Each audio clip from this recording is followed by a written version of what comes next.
أعوذ بالله من الشيطان الرجيم. بسم الله الرحمن الرحيم. Nabi sallallahu alayhi wa sallam, il dit qu'il y a un morceau de chair en l'homme. Si ce morceau de chair il est pur, alors tout le restant du corps sera pur. Mais si ce morceau de chair il est corrompu, alors tout le restant du corps sera corrompu. Nabi sallallahu alayhi wa sallam, il dit ce morceau de chair c'est le cœur. Allahu Akbar. Et Allah tabarak wa ta'ala, il nous dit, في سورة البقرة, Allah il dit Jalla fi ula au verset 97. Allah il dit c'est lui Allah tabarak wa ta'ala qui a fait descendre pour nous le Coran. Mais Allah Jalla wa ala il va utiliser une expression particulière, une expression assez spéciale mes frères en Allah. Allah il dit tabarak wa ta'ala nazzalahu ala qalbika bi idhnillah. Nazzalahu ala qalbika bi idhnillah. Allah il va lier le Coran à un mot en arabe qu'on appelle Al-Qalb. Al-Qalb c'est le cœur mes frères en Allah. Allah s'adressant à Nabi sallallahu alayhi wa sallam, il dit Nazzalahu ala qalbika bi idhnillah. Allah dit ya Muhammad sallallahu alayhi wa sallam, Allah dit c'est moi Allah qui ai fait descendre. Allah ne dit pas sur toi le Coran. Mais Allah il dit Jalla wa ala Nazzalahu ala qalbika bi idhnillah. Allah dit au prophète sallallahu alayhi wa sallam ala qalbika bi idhnillah. Allah dit moi Allah j'ai fait descendre sur ton cœur le Coran. Allahu Akbar.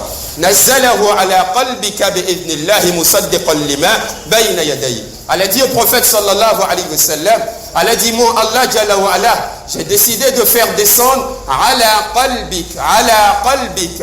qalbika bi idhnillah. Allah dit au prophète sallallahu alayhi wa sallam, fi suratul Baqarah sourate 2 verset 97, Allah dit Jalla wa ala nazzalahu ala qalbika bi idhnillah. Allah dit c'est moi Allah qui ai fait descendre sur ton cœur, ala qalbik, sur ton cœur le Coran avec la permission d'Allah Jalla wa ala. Cela veut dire mes frères en Allah tabarak wa ta'ala que le Coran c'est pour le cœur. Le Coran c'est pour la vie du cœur. Le Coran wallahi c'est pour la purification du cœur. Le Coran c'est pour l'éducation du cœur. Le Coran nous a été donné pour permettre au cœur d'atteindre Allah, comme l'a dit Allah Jalla wa ala, illa man atallah bi qalbin salim. Et le Coran est le livre d'orientation pour le cœur. Voilà pourquoi là il dit Jalla wa ala nazzalahu ala qalbika bi idhnillah. Allah dit lui Allah Jalla wa ala, il a fait descendre le Coran sur le cœur de Nabi sallallahu alayhi wa sallam. Parce que le Coran c'est pour le cœur. Mes frères en Allah Jalla wa ala, Allah dit le mois de Ramadan est le mois au cours duquel lui Allah il a décidé de révéler le Coran. Hudan linnas, le Coran qui a été un guide pour les hommes. Wa bayyinatin min al-huda wal furqan. Allah dit Jalla wa ala faman shahida minkum ash-shahr falyasum. Allah dit quiconque parmi vous va observer ce mois falyasum, qu'il jeûne. Quiconque parmi vous sera témoin de la venue de ce mois alors qu'il jeûne. Donc Allah tabarak wa ta'ala, il va nous donner un ordre ici. C'est un ordre émanant d'Allah. C'est un ordre provenant d'Allah Jalla wa ala. Allah il dit tabarak wa ta'ala faman shahida minkum ash-shahr falyasum. Allah dit quiconque parmi vous sera témoin de ce mois-là, de la venue de ce mois, falyasum, qu'il jeûne. Allahu Akbar. Mais pourquoi il doit jeûner? Pourquoi Allah va lui prescrire le siyam? Allahu Akbar. Allah dit Jalla wa ala ya ayyuhalladhina amanu kutiba alaykumus siyam kama kutiba ala alladhina min qablikum la'allakum tattaqun. Allah dit Jalla wa ala ya ayyuhalladhina amanu. Allah dit ô vous qui croyez en Allah Jalla wa ala, ô vous qui avez accepté l'appel d'Allah, ô vous qui croyez en la sunna de Nabi alayhi salatu wassalam, kutiba alaykumus siyam. Allah dit moi Allah, j'ai une ordonnance pour vous, j'ai une prescription pour vous. Mais pourquoi moi Allah, j'ai une ordonnance pour vous? L'ordonnance c'est pourquoi? Est-ce que l'ordonnance c'est pour le cœur ou bien l'ordonnance c'est pour le corps? C'est quoi cette ordonnance? Et cette ordonnance elle est orientée vers quoi? Vers le corps ou bien vers le cœur? Allah dit Jalla wa ala kutiba alaykumus siyam kama kutiba ala alladhina min qablikum la'allakum tattaqun. Allah dit moi Allah Jalla wa ala, j'ai une ordonnance pour vous et cette ordonnance là je l'ai prescrite à ceux qui sont passés avant vous La'allakum tattaqoun. La'allakum tattaqoun. Tattaqoun, ça vient de taqwa. Et la taqwa, c'est la piété. Et la piété s'installe dans le cœur. La piété, c'est l'état du cœur. La piété, c'est un cœur pur, un cœur saint, un cœur qui crie Allah, un cœur qui aime Allah, un cœur qui accepte les ordres d'Allah, un cœur qui a valorisé Allah Jalla wa Ala, un cœur qui a accepté la sunna de Nabi alayhi salatu wassalam, un cœur, wallahi l'azim, qui s'est détourné de ce bas monde, de cette dunya, un cœur qui recherche seulement l'agrément d'Allah Jalla wa Ala. Allah dit tabarak wa ta'ala, la'allakum tattaqoun. Il dit le maqsad du jeûne, l'objectif du jeûne, c'est pas seulement que tu te prives de manger et de boire. L'objectif du jeûne, c'est pas juste qu'à la rupture, tu manges la bonne nourriture. L'objectif du jeûne, c'est pas juste en un mot de te priver de manger et de boire. Allah dit Jalla wa Ala, la'allakum tattaqoun. Allah dit le jeûne, c'est pour ton cœur. La'allakum tattaqoun. Le jeûne, c'est pour que ton cœur puisse atteindre la piété. La'allakum tattaqoun. Le jeûne, c'est pour que ton cœur soit dans l'état voulu par Allah Jalla wa Ala. La'allakum tattaqoun. Le jeûne, c'est pour te débarrasser des maladies qui te hantent, des maladies qui envahissent ton cœur, comme le mensonge, comme la perversité, comme la fornication. Wallahi l'azim. La'allakum tattaqoun. Le jeûne, c'est pour ton cœur. Wallahi l'azim. Pour que ton cœur il soit débarrassé de toutes sortes de maladies qui sera une cause pour faire de toi un perdant le jour de la résurrection. Voilà pourquoi mes frères en Allah, An-Nabi sallallahu alayhi wa sallam, il dit celui qui jeûne, qui va se priver de manger et de boire, mais il ne sera pas capable de délaisser le mensonge. An-Nabi dit sallallahu alayhi wa sallam, celui qui va jeûner mes frères en Allah, mais il sera incapable de délaisser le mensonge. Il jeûne du matin jusqu'au soir, il se prive de manger et de boire, mais il est incapable d'être véridique. Il ment à longueur de journée dans sa boutique, il ment sur sa marchandise, il ment avec les gens, il ment pour escroquer les gens. An-Nabi sallallahu alayhi wa sallam, il dit dites à cette personne qu'Allah me charge de lui dire qu'Allah n'a pas besoin de son jeûne. Allah n'en a pas besoin. Si tu jeûnes et que tu es incapable de t'occuper de ton cœur et délaisser le mensonge, An-Nabi sallallahu alayhi wa sallam wa afdalu salat wa atamu taslim, il dit Allah n'a pas besoin de ton jeûne. Allah n'en a pas besoin. Parce que durant ta journée de jeûne, tu ne t'es pas occupé de ton cœur. Allahu Akbar. Voilà pourquoi chez nous le jeûne, c'est pas juste de se priver de manger et de boire. Non. Voilà pourquoi on va prendre le sahur le matin pour donner un peu de force au corps, pour mieux adorer Allah. Parce que l'objectif du jeûne, c'est pas juste de priver le corps de la nourriture, mais l'objectif du jeûne, c'est d'éduquer le cœur. Allahu Akbar. Mais mes frères en Allah Jalla wa Ala, Allah il dit tabarak wa ta'ala, il dit que notre réussite est liée à l'état de notre cœur. Yawma la yanfa'u malu wa la banun illa man ata Allah biqalbin salim. Allah Jalla wa Ala, il a dit clairement wa nafsi wa ma sawaha فألهمها فجورها وتقواها قد أفلح من زكاها وقد خاب من دساها. C'est une information qui fait peur mes frères en Allah. Allah il a juré avant de nous donner cette information. Allah il a juré plusieurs fois. Il prend wallahi certaines créatures en témoin. والشمس وضحاها والقمر إذا تلاها والنهار إذا جلاها والليل إذا يغشاها والسماء وما بناها والأرض وما طحاها ونفس وما سواها فألهمها فجورها وتقواها قد أفلح من زكاها وقد خاب من دساها. Allah il te dit de façon claire, ouvre les yeux. Ouvre les yeux. قد أفلح من زكاها وقد خاب من دساها. Allah dit sois sûr et certain, si jamais tu es mort et que ton cœur est souillé et que ton cœur n'est pas dans l'état voulu par Allah Jalla fi'ula, قد أفلح من زكاها وقد خاب من دساها. Allah dit si tu es mort et que ton cœur il est souillé, Allah dit tu fais partie des plus grands des perdants le jour de la résurrection. Allahu Akbar. Allahu Akbar. Voilà pourquoi le Ramadan, c'est pour le cœur, mes frères en Allah.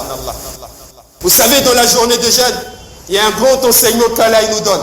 Un grand enseignement, Wallahi l'azim. C'est quoi cet enseignement? Quand on jeûne, on ne mange pas, on ne boit pas, ça fait deux. Quand on jeûne, il est interdit d'avoir des rapports charnels avec son épouse dans la journée du jeûne. Dans la nuit, après la rupture, il n'y a pas de souci. Mais dans la journée du jeûne, c'est haram. Mais analysons un peu de près. Quand tu jeûnes, tu ne dois pas manger. Quand tu jeûnes, tu ne dois pas boire. Quand tu jeûnes, tu ne dois pas avoir des rapports charnels avec ta femme dans la journée. Mais en même temps que tu ne manges pas, en même temps que tu ne bois pas, en même temps que tu n'as pas des rapports charnels avec ta femme dans la journée, qu'est-ce qu'Allah te demande? Tu dois accomplir la salat, tu dois méditer dans ta prière, tu dois évoquer Allah, tu dois faire le tasbih, le tahlil, le tahmid. Wallahi al-azim. En même temps, tu dois lire le Coran et méditer sur la parole d'Allah. Tu dois faire le bien. Allah, il te dit ne mange pas, ne bois pas, n'aie pas des rapports charnels avec ta femme, mais prie, médite dans la prière, évoque Allah. Mais à nous d'analyser ces informations et de donner une définition claire du jeûne. Si Allah il nous dit quand tu jeûnes, ne mange pas, ne bois pas, n'aie pas des rapports intimes avec ta femme dans la journée, mais en même temps prie, en même temps lis le Coran, en même temps évoque Allah, en même temps crie Allah. Mais qu'est-ce qu'Allah il nous présente ici? C'est quoi la définition de jeûne? As-siyam. Allah est en train de nous dire, analysez avec moi. Quand je mange, quand je bois, quand j'ai des rapports intimes avec ma femme dans la journée, manger, boire et avoir des rapports charnels, tout ça, ce sont les désirs et les besoins du corps. Ça, c'est les désirs et les besoins du corps. C'est le corps qui a besoin de manger. Voilà pourquoi je mange. C'est le corps qui a assoiffé. Voilà pourquoi je bois de l'eau. C'est le corps qui a envie d'avoir des rapports charnels. Voilà pourquoi je suis avec ma femme. Manger, boire et avoir des rapports charnels avec son épouse dans la journée du jeûne, ce sont les besoins du corps. C'est le corps qui a besoin de ça. Allahu Akbar. Mais faire la prière, lire le Coran, évoquer Allah, glorifier Allah, méditer sur la parole d'Allah. Ça, ce n'est pas les besoins du corps, mais ce sont les besoins du cœur et de l'âme. Ça veut dire que le cœur aussi a ses besoins. L'âme a ses besoins. Le cœur a besoin de se sentir proche d'Allah. L'âme a besoin de se sentir proche d'Allah. Le cœur a besoin, wallahi al-azim, de sentir une proximité avec Allah dans la prière. Et prier, lire le Coran, évoquer Allah, faire le tasbih, le tahlil ou le tahmid, subhanallah walhamdulillah, wa la ilaha illallah. Toutes ces actions, participer en tafsir du Coran, tout ça, ce sont les besoins du cœur et de l'âme. Alors qu'est-ce que ça veut dire? C'est quoi donc le jeûne? Allah est en train de nous dire que jeûner, c'est quoi? Jeûner, c'est délaisser les besoins du corps pour se focaliser sur les besoins du cœur et de l'âme. Jeûner, c'est délaisser les besoins du corps pour se focaliser sur les besoins du cœur. Jeûner, c'est quoi? Délaisser les besoins du corps pour se focaliser sur les besoins du cœur. C'est ça le jeûne. Pendant 11 mois de l'année, j'ai cédé aux caprices de mon corps. J'ai mangé ce que je voulais. Je buvais ce que je voulais. Je me couchais quand je voulais. J'étais avec ma femme à n'importe quel moment. C'est normal, c'est mon épouse. J'ai cédé aux caprices de mon corps. Allah dit, ce mois-là, quand il va arriver, oublie un tout petit peu les besoins de ton corps et focalise-toi sur les besoins de ton cœur. Ton cœur a besoin de quoi? D'être éduqué, d'être purifié, d'être reformé.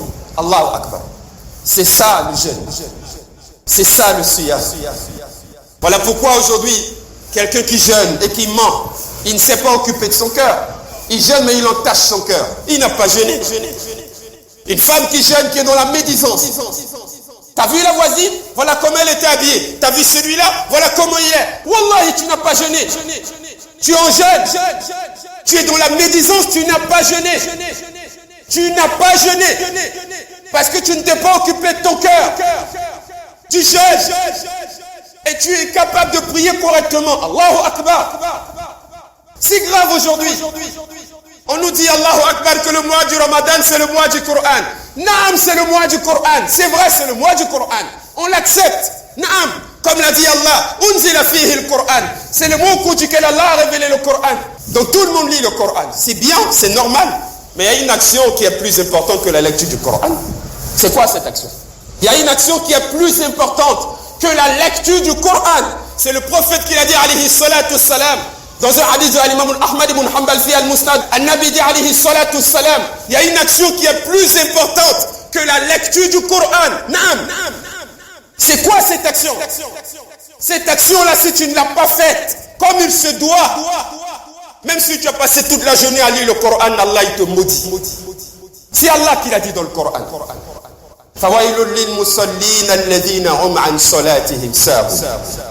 Allah dit que la malédiction d'Allah tombe sur une personne qui prie et qui va négliger la salat. La chose la plus importante, la chose qui vient avant la lecture du Coran, c'est la salat, la prière. La prière. Mais on a comme l'impression que dans le mois de Ramadan, la lecture du Coran est plus importante que la prière. Allahu Akbar. On voit des gens qui vont passer 30 minutes, 45 minutes en lisant le Coran. Mais quand il est l'heure de la prière, Allahu Akbar. Tac, tac, tac, tac, tac, salam alaikum, il a fini sa salat. Subhanallah. Subhanallah. Préserve d'abord ta prière avant de lire le Coran. Préserve d'abord ta prière avant de lire le Coran. Sinon, tu auras échoué dans ton Ramadan. Parce que si Allah n'a pas accepté tes prières, il ne va pas accepter ta lecture du Coran. C'est comme ça. Le prophète, il dit, sallallahu alayhi wa sallam, il dit la première des choses qu'Allah va contrôler le jour de la résurrection, c'est la prière, la salat. Si elle est bien faite, les autres actions seront aimées par Allah et bonnes. Mais si la prière est mal faite, le prophète, il dit, alayhi salatu salam, les autres actions seront détestées par Allah et mauvaises. Vous priez mal et vous lisez le Coran pendant 45 minutes. Vous ne méditez même pas dans la prière et vous lisez le Coran pendant 1 heure. Ça sert à quoi, mes frères en Allah? Ça sert à quoi? Dans la prière, tu as l'esprit ailleurs. Tu ne fais même pas l'effort de te concentrer. Comme je suis dans le Ramadan, je vais prier correctement, méditer sur le Coran et valoriser la prière, au moins dans le mois de Ramadan, pour que cela soit une habitude pour moi. Mais même dans le Ramadan, on néglige la salat. Tac, tac, tac, tac, tac, salam alaikum. Mais après, on lit le Coran pendant 2 heures. Allahu Akbar. Commencez d'abord par valoriser la salat. Et après, Allah donnera de la valeur à votre lecture du Coran. Mais nous, c'est l'inverse aujourd'hui. La lecture du Coran d'abord. La prière, c'est pas important. Même dans la prière de Tarawih, c'est une catastrophe. Là, aujourd'hui, le Tarawih, c'est tac, tac, tac, salam alaikum. On voit des gens qui font Tarawih avec un verset du Coran. On a déjà entendu ça. Moi, j'ai déjà entendu avec mes propres oreilles. Ghayril maghdubi alayhim wa lad-dallin, amin. Et après, il dit quoi? Fabi ayyi ala'i rabbikuma tukadhiban, Allahu Akbar. Il fait Tarawih avec un verset. La prière, elle est négligée. Mais la lecture du Coran, elle est augmentée. Non, vous n'avez rien compris. La première des actions qui éduque le cœur, c'est la prière. Si elle est bâclée, la lecture du Coran, Allah n'en a pas besoin. Parce qu'Allah a maudit ceux qui négligent la prière dans le Coran. Vous voulez avoir un bon Ramadan? Commencez d'abord par corriger votre salat. Vous voulez avoir un bon Ramadan? Commencez par corriger votre manière de faire la salat. Et Inch'Allah, Allah il va accepter vos salawats et Allah va valoriser votre lecture du Coran.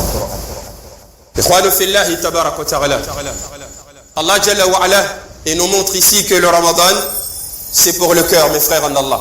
L'objectif du Ramadan, c'est comment éduquer le cœur. Voilà pourquoi faites de vos journées du Ramadan des journées d'éducation pour le cœur. Naam. Il faut qu'à travers le Ramadan, mon cœur apprenne la générosité. Il faut qu'à travers ce Ramadan, mon cœur apprenne à aimer le Coran. Il faut qu'à travers ce Ramadan, j'apprenne à sortir de la médisance. Il faut qu'à travers le Ramadan, mon cœur apprenne à aimer le hijab. Il faut qu'à travers le Ramadan, mon cœur apprenne la fraternité et la générosité. Il faut qu'à travers le Ramadan, mon cœur apprenne à se surpasser, à apaiser sa colère et à être rempli de pardon pour les hommes, pour les Banu Adam. Il faut qu'à travers le Ramadan, Wallahi al-Azim, mon cœur puisse aimer Allah, craindre Allah et valoriser Allah. Il faut qu'à travers le Ramadan, mon cœur se détourne des plaisirs de la dunya et recherche les plaisirs auprès d'Allah tabarak wa ta'ala. Il faut qu'à travers le Ramadan, mon cœur il soit dans l'état voulu par Allah Jalla wa Ala. C'est ça l'objectif du Ramadan. Wallahi al-Azim.